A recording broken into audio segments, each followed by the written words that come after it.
जाह्नवी अपने बालों के कंबल में ठिठुर कर सो रही थी। शीत कुहासा बनकर प्रत्यक्ष हो रहा था। दो चार लाल धाराएं प्राची के क्षितिज में बहना चाहती थी। धार्मिक लोग स्नान करने के लिए आने लगे थे।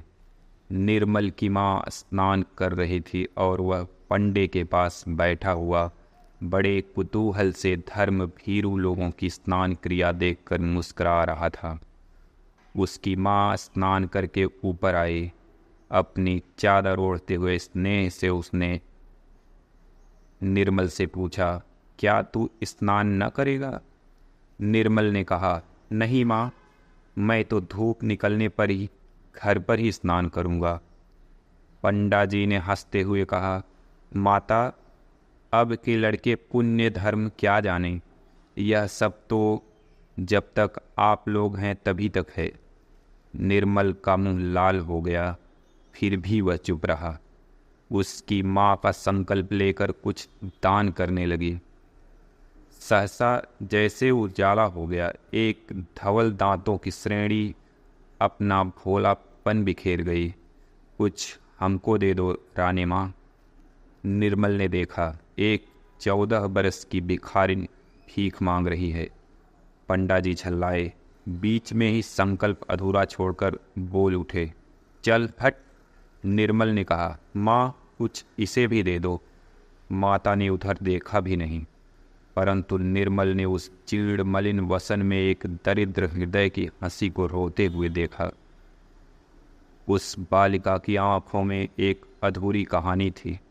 रूखी लटों में सादे उलझन थी और बरौनियों के अग्रभाग में संकल्प के जल बिंदु लटक रहे थे। करुणा का दान जैसे होने ही वाला था। धर्मपरायण निर्मल की माँ स्नान करके निर्मल के साथ चली। भिखारिन को अभी आशा थी, वह भी उन लोगों के साथ चल पड़ी। निर्मल एक भावुक युवक था।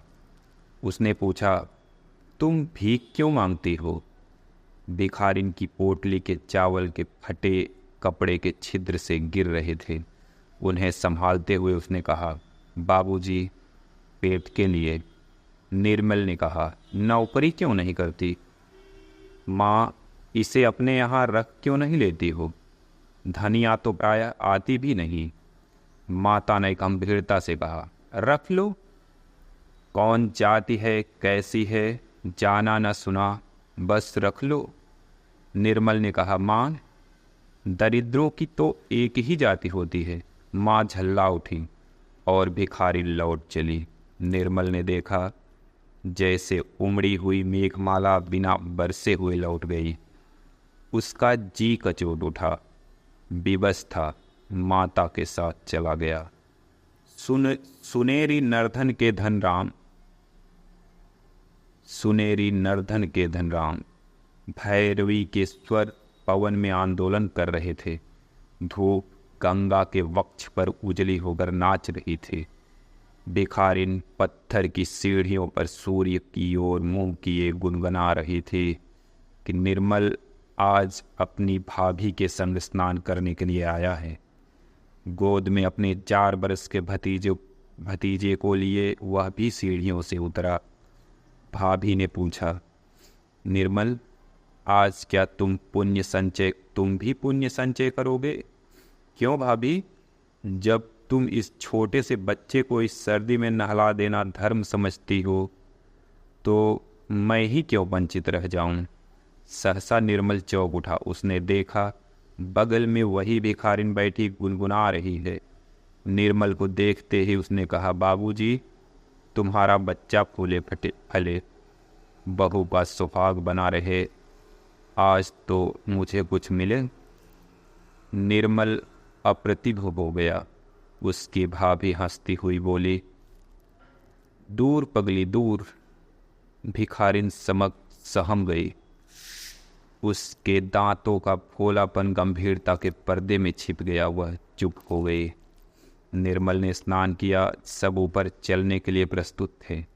सहसा बादल हट गए। उसकी अमल धवल दांतों की श्रेणी ने फिर याचना की, बाबूजी, कुछ मिलेगा?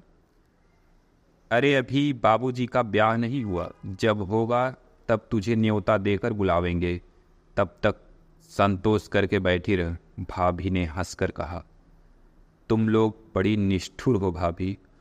उस दिन माँ से कहा कि इसे नौकर रख लो तो वह इसकी जाति पूछने लगी, और आज तुम भी हंसी ही कर रही हो।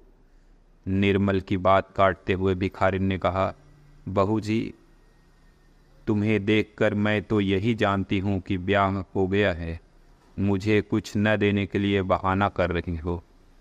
मर पगली, बड़ी ढीठ है, भाभी ने कहा।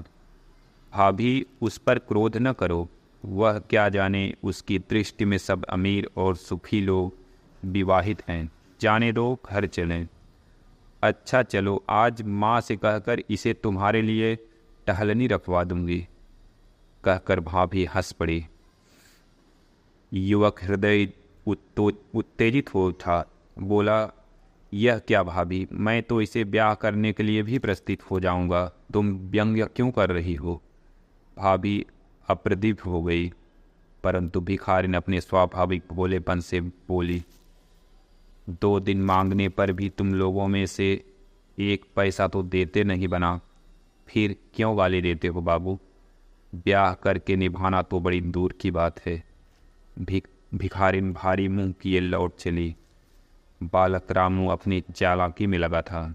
माँ की जेब से छोटी दुअन्नी अपनी छोटी उंगलियों से उसने निकाली और भिखारिन की ओर फेंक कर बोला, लेती जाओ ओ भिखारिन। निर्मल और भाभी को रामू की इस दया पर कुछ प्रसन्नता हुई, पर वे प्रकट न कर सके, क्योंकि भिखारिन ऊपर की सीढ़ियों पर चढ़ती हुई गुनगुनाती चली जा रही थी, सुनेरी निर्धन के धन राम, सुनेरी निर्धन के धन राम। जय शंकर प्रसाद जी की कृति।